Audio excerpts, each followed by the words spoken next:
keluarga.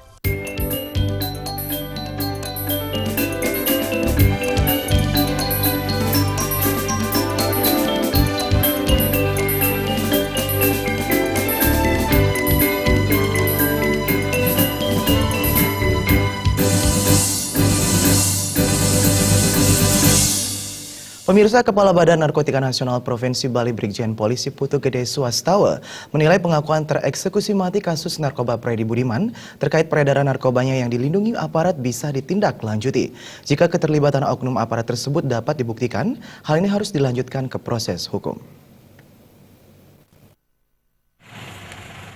Ditemui di ruang kerjanya, Kepala BNN Provinsi Bali Brigjen Polisi Putu Gede Swastawa menerangkan, meski telah menjalani eksekusi hukuman mati, pengakuan Freddy Budiman yang disampaikan melalui koordinator Kontras Haris Azhar masih dapat ditindaklanjuti oleh keluarga atau ahli waris bersangkutan. Terlebih lagi, hal ini menyangkut kemungkinan praktik kotor yang melibatkan oknum aparat. Siapapun yang melapor, aparat kepolisian, aparat BNN harus menerima laporannya. Harus kita buktikan kebenaran daripada laporan itu. Kalau memang itu benar, ada menunjukkan indikasi bahwa anggota atau siapapun mereka itu terlibat, tentunya harus ada proses hukum. Hal yang sama juga disampaikan praktisi hukum Wayan Sudirta. Menurut Sudirta, meski dugaan permainan aparat sulit untuk dibongkar hingga ke akar-akarnya pasca pengakuan, bila ada campur tangan Presiden Jokowi, hal tersebut mungkin saja mendapat perhatian. Keluarga